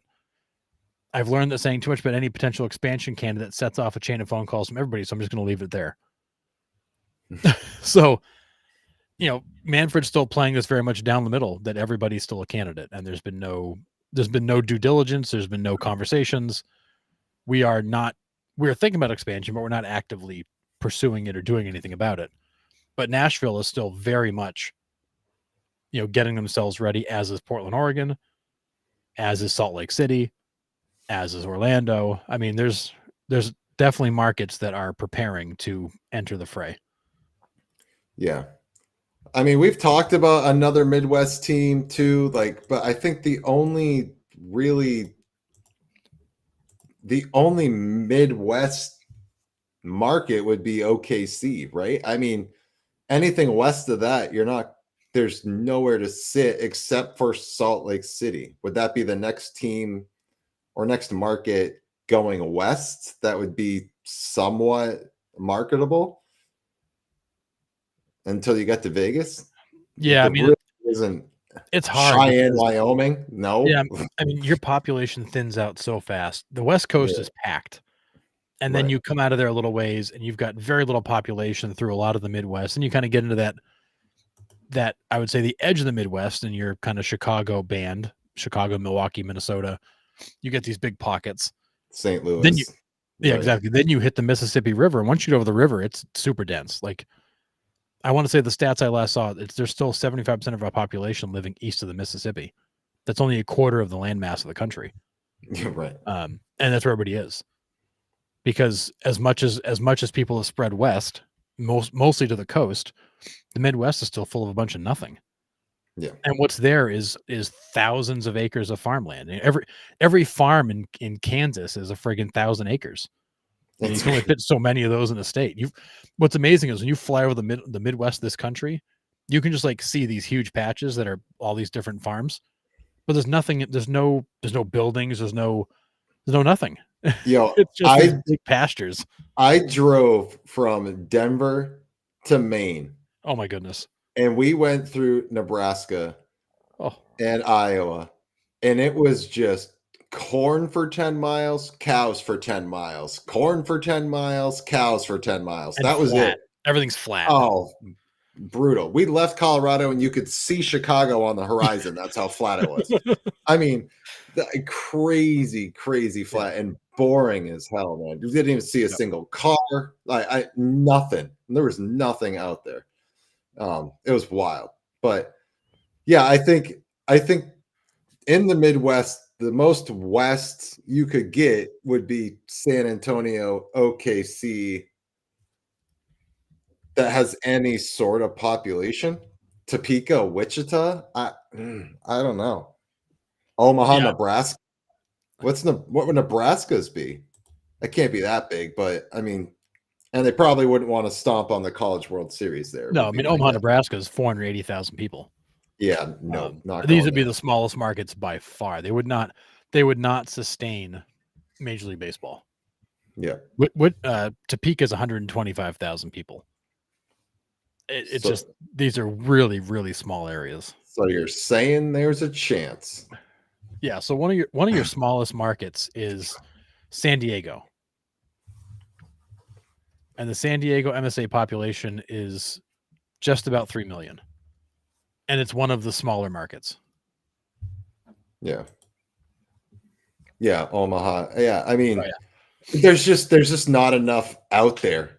And it's too spread out. You can go, you're at least 100 miles between most of these larger cities, and it's a bunch of nothing in between. You might be able to scrape together 1 million people, but how many of them are coming out to a baseball game on a Tuesday night? Yeah. Not many. No. It's just there's not nearly enough density in the middle of this country to support professional sports. Yeah, Which is Salt Lake why, City. look at a map, and for the most part, like the NHL, the NBA, the NFL, and MLB are all in the same places because that's the only places they make sense. Yeah. John, I feel like you said this before, and we were afraid we were going to get canceled. Yeah. I don't think you can say that. Yeah. It'll always be too soon for that, I think. Yeah. Go play in the cornfield. Yeah. Just turn that into they should do more than one game a year there. Make that like a revolving neutral site.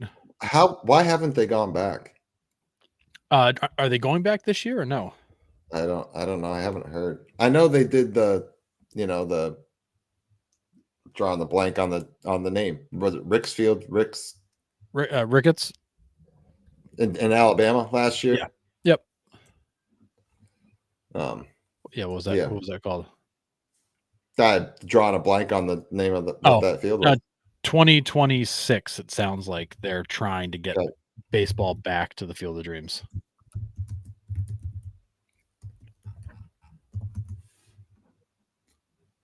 Why am I drawing a blank on the name of Rickwood? Rickwood. There we go. Yep. And there was something like that. The NASCAR thing this year. That's right. That's right. They're at their track. It's the Reds versus who? Reds and Orioles, I want to say. I think it's the Reds and Braves, I think. Oh, you're right. Reds and Braves in the middle of the racetrack. Yeah. It's going to be weird. Yeah. Forgot all about that right. one. That's right. So, yeah, the Field of Dreams is back up on the agenda for maybe a 2026 return. Yeah. But for me, I feel like if you're going to put a team on the East Coast, team on the West Coast, ideally that's what you would want for expansion. I've said this before. Yeah. I think ideally you would want to go Nashville, Salt Lake City. That breaks up on the West Coast. It breaks up Denver kind of being out on an island by themselves. And with Vegas going there, it kind of gives you 3 teams in that quote unquote area. And then Nashville / Charlotte / Raleigh breaks up everything kind of in between the Northeast and the Southeast there. Yep. I think Nashville makes the most sense geographically. Selfishly, like I said, I want Charlotte or Raleigh. But I think Nashville geographically makes the most sense, and Salt Lake City makes the most sense. But Portland does too, to break up Seattle's island a little bit, because Seattle's out there on an island as well. I get that. The only problem is Portland is another kind of West Coast, like a coastal. Coast, right. And, so now you're dragging more teams across the country again. Yeah. Which, I mean, if that's the best market, it's the best market. And I do think that Portland, Oregon has a lot of things going for it. Oh, Mariners got the Little League World Series game this year. Oh. Good. Maybe those kids can teach them something. Although the way the Mariners have hit lately, they don't need it.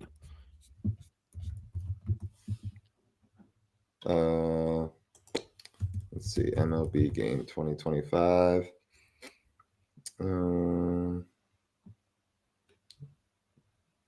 It's just giving me the Little League schedule. All right. Well.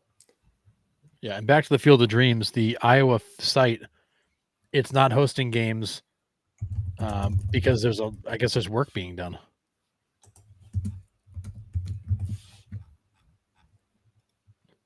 Oh, yep. Seattle Mariners and the New York Mets will compete. Oh, nice. So that'll be cool. Kids will get to see J-Rod, Juan Soto, Lindor. That'll be cool. That'll be a big draw for the kids. Yeah. Is there still a part of Portland that's like seceded from the U.S. and their own little thing inside of the city? Is that still a thing there? Yeah. Yeah. This is a good point too. The Rockies kind of need something to light a fire underneath them, and putting a team close to them, I think, would help that, and make them maybe want to compete. And if you put them in Salt Lake City or something like that, it gives them a team that's closer geographically. I don't hate that at all. The problem with the Rockies is that they don't make enough for that team to be super competitive in that division. Yeah. They don't have, there's not more money to spend on payroll. Yep. I mean, Salt Lake City from Denver is an 8-hour road trip. So I mean, it's a quick flight, but yeah, I just don't know what other city out there would even begin Yeah. to be able to support a team. I mean, it's hard. There's only so many markets that realistically can support Major League Baseball. Right. It's 81 home games you've got to draw fans in for. You've got a staff for. You've got to have all that ready for. I mean, Orlando was talking about the fact that this ballpark and all of the activity that comes from it will create $40 billion a year in economic impact and create 25,000 permanent jobs. Like that, Yeah. you can't just drop that anywhere No. and have it work. You need to drop it somewhere that can actually support and sustain that. And that's everything from, do you have the right infrastructure on the ballpark, highways, power, uh, fiber optic for internet? Do you have space for parking? Do you have restaurants and shops? Do you have, I mean, it gets into all these things. Salt Lake City had to build it all. And that was how they got the hockey club there. They've got this whole downtown revitalization plan going where they're building all this stuff and they've saved a spot for the ballpark. But it took them years to basically build the infrastructure to allow that to happen. How big did you say the San Diego market was? 3.2 million. And that's the smallest? One of the smaller markets, yeah. Yeah, because I just looked at Albuquerque, New Mexico. And it's at 1.7. So it's half of what San Diego is. So again, too small. Yeah, there's a few markets smaller. I'm trying to remember which ones were the smallest. Yeah, they're the 48th largest. Albuquerque is, and they have a AAA team there, anyways. Which we've talked about. The AAA teams kind of have those higher / lower populate. Like, what am I trying to say here? Not quite the 3 million, but like the 1.7s, the 1.5s, and stuff like that. That's where they tend to be, but it's still more than Raleigh Durham's, though. Yeah, I mean, that North Carolina area is bananas how much it's grown. Yeah. Well, they got 2.7 now, they're saying, in Raleigh Durham. So, okay, so smallest market size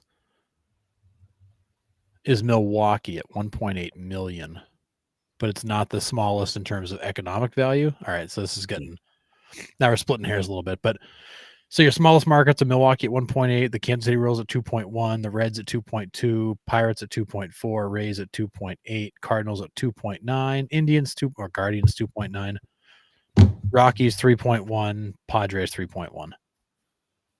So you do have one market that's under 2 million people. okay.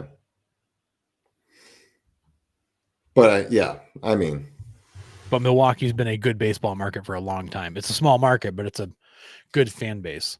right. They keep coming back. Exactly. And they pull Right. from quite a ways away. Yeah. Yeah. Dang. And these numbers are from a few years ago. So let's see if there's anything more recent. Because my guess is Milwaukee's probably not that small anymore. No.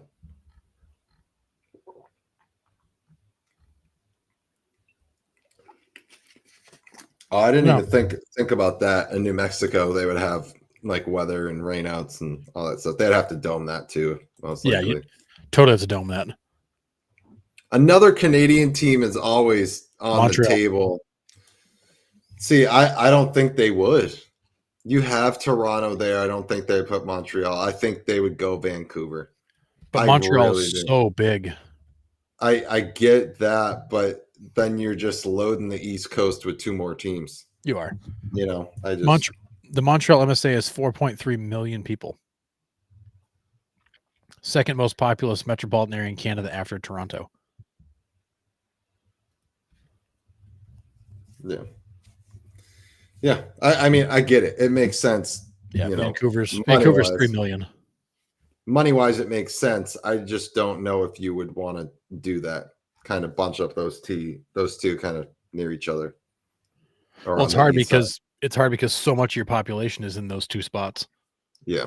No, I get Toronto and Montreal are so much of the Canadian population. it. Yeah. No, I get it. Yeah.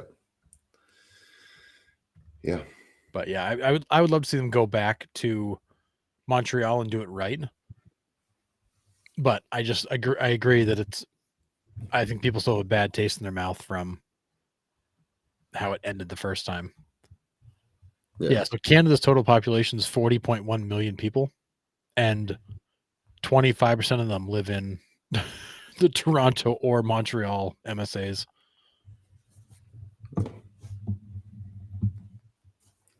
I always find it funny how small Canada really is. Right.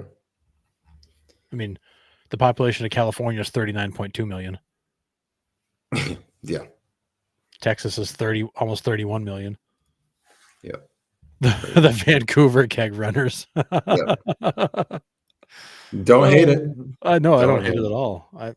I'm down with that. Yeah. Man. Yeah, I mean, Vancouver would be a decent option. Montreal, I think, would be fun just for the nostalgia of going back. Right. But I don't even know if those markets are preparing or thinking about baseball. I don't think they are. I mean, I think they are sitting fat and happy that they have. I mean, how many hockey franchises do they have up there now? They got a bunch. A whole bunch. Yeah, 8, right? At least 6, I can think of. You got Vancouver, Winnipeg, Toronto, Montreal. I know I'm missing a couple. Yeah. Calgary, Ottawa. So, I mean, like, I think they like that. Obviously, Canada loves their hockey. Yeah. 7 Canadian teams: Montreal, Toronto, Ottawa, Calgary, Vancouver, and Winnipeg. Winnipeg was who I was missing. Yep. So. Oh, Edmonton. I forgot to say Edmonton. Yeah. So. 7. All their teams made the playoffs, but Vancouver. Yeah, hate to see it, but yeah, I still remember that Stanley Cup the Bruins won when they played the Canucks. That was a hell of a series. Yeah, the freaking Sedin brothers. Oh, and who was the goalie? Luongo. Yeah, Luongo, who wanted Tim Thomas to pump his tires. So the whole thing was weird. Yeah, but. All right. Do you have anything else for tonight? One other cool thing. So Jorge Soler has reached 10 years of service time. Which I think it was mentioned earlier in chat by somebody, probably a John. When we're talking about all the young kids, like getting that service time means a lot because then it's health benefits and pension and all this stuff. Hall of Fame eligibility. Not that I think Jorge Soler would be eligible for the Hall of Fame or would get into the Hall of Fame, but he will be eligible. Yeah. But it's a big deal for players to get the 10 years of service time. Soler's had kind of a roller coaster career. World Series MVP, some good seasons, some bad seasons, a lot of movement between teams, and it's quite an accomplishment in MLB to last 10 years, and it means a lot because of all the benefits that you then lock in. Yeah, absolutely. Yeah, that's cool.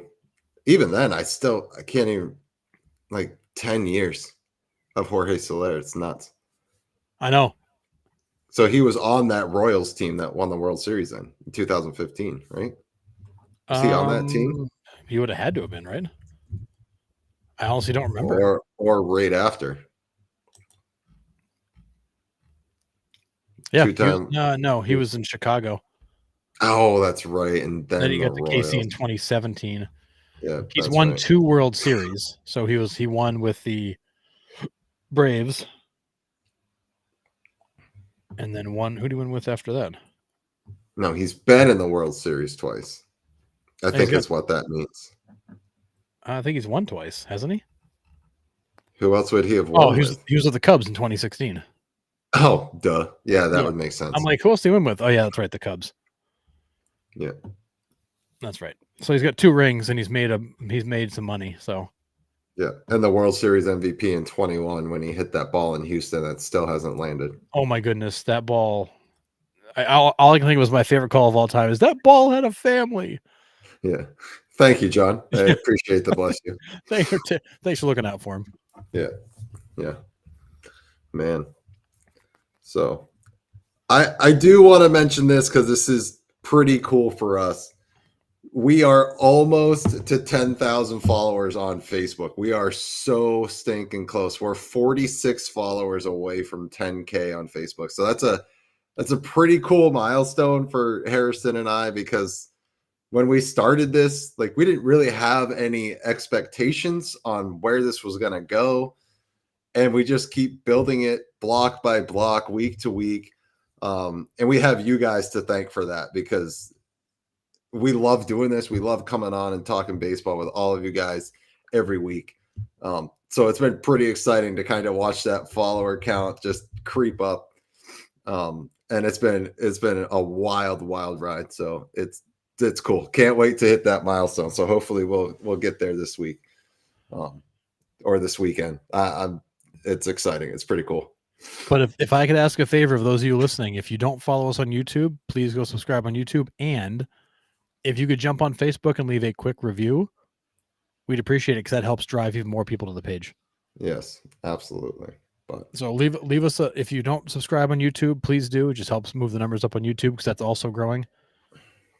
And if you could, a review on Facebook would mean a lot to just help keep getting the page more exposure.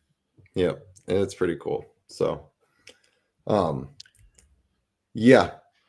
Do we have anything else? Appreciate that, Forrest. Yeah, thanks, Forrest. Appreciate it. And we've had some crazy runs, but the one lately we've been on has been nuts. We're again at almost 2 million views the last 28 days. We've had like 5 days in a row at 100,000 plus views. It's been nuts. It has been absolutely nuts. My thumbs are about to fall off trying to answer all the comments in the chat, like in the like the reels and trivia questions, and it's crazy. Yeah, Nick and I can't even keep up. It's been so fun. Like there's been so many comments and conversations back and forth, and like you get into our comments and it's somebody responds, we respond, they respond, we respond, we just keep going. Yeah, there's so many threads in there. Yeah, it's so cool. But that's why we do it. We love the interactions with you guys. And like we mentioned a little bit on Sunday, is like we wanted to be different. Like, yes, we want to talk baseball like other shows do. I'm not gonna, call out names of other shows, but they don't interact with their audience. And that's where we want to be different. Like, we are fans of the game. We appreciate everybody's views on baseball, because everybody perceives baseball differently. Everybody takes it in. Everybody enjoys a different part of the game differently than I do, differently than Harrison does, differently than everybody in the chat. Everybody likes baseball for a different aspect of how it makes them feel personally. And I think that's what makes baseball so special and interesting to talk about, because there's tons of times where Harrison's brought up a point, or somebody in the chat's brought up a point that's never even crossed my mind. And I'm like, oh yeah, I've never even thought of it that way. Like, it totally makes sense. Where like other sports, it's like, oh yeah, he dribbled up the court and shot a 3-pointer. Okay, not really much in depth about that, but we want to interact with you guys. And I think that's what kind of separates us from other shows, because of the interactions that we have with you guys and the community we're building. So yeah, it's been awesome. But it's just a pretty cool, like, personal milestone for me and Harrison to reach that on Facebook. When we started just because we like talking baseball, we didn't expect anything to like really materialize from it, other than just videoing us. It was talking baseball. It was just something fun to do. We're like, we love baseball. Let's just get together and chat about it. And next thing you know, I was like, oh, let's put out some short videos, because people want to know more. So we started putting those out, and it started to grow. And then it was trivia, and it was like, holy cow. And then now I look up and I'm like, this thing is a machine now. Our first trivia question that like put us on the map, though, was the one where just like, we could actually like do all right on this and like build a community. of like great people to talk baseball with. And it was who has the most career games played without a postseason appearance. And that reel absolutely exploded. We got like 600 and something thousand views on it. And we were just like, we were like what? We were dumbfounded watching the views roll in, the comments roll in, watching it tally up, and we were like, what happened? Yeah. Did Facebook break? Like, is this for real? Yeah, that was crazy. But John, we appreciate this comment. Yeah, and we're putting some work into the Boston one too. That one's a slow growth, but just kind of like an offshoot of that. But it's been pretty cool. But we have some other exciting stuff that Harrison and I are working on and would love to get other people involved with. And we'll roll that out here in a couple weeks. So stay tuned for that. But some pretty cool opportunities, if I say so myself, for some fans of the show to like really join our community. So I'll kind of throw that little teaser in there before we're officially ready to roll it out, but pretty cool. Hang in there, baseball fans. Yes, absolutely. All right. Anything else from you tonight, Harrison? I think that's it. It was a good week of baseball. We got some really good weekend series coming up. So watch some baseball, and we'll see everybody on Sunday. Yes, absolutely. Thank you to all the Johns in the chat. Thank you, Cap'n. I'm calling you out this time. I didn't mean to leave you off last time, I promise. Thank you, Forrest. Thank you, Justin. Thanks to everybody that commented and joined the chat tonight. It was absolutely incredible. We will John, that's incredible. Yeah. Done. I should start the Mariners one and call it Struck Out Looking Podcast. Perfect. Love it. Oh man. Beautiful. But yeah, we will be back on Monday for the Rounding Third Boston show and Rounding Third Baseball. Enjoy your weekend. Everyone have a safe, happy weekend. Enjoy some baseball. We will see you on Sunday night. See ya.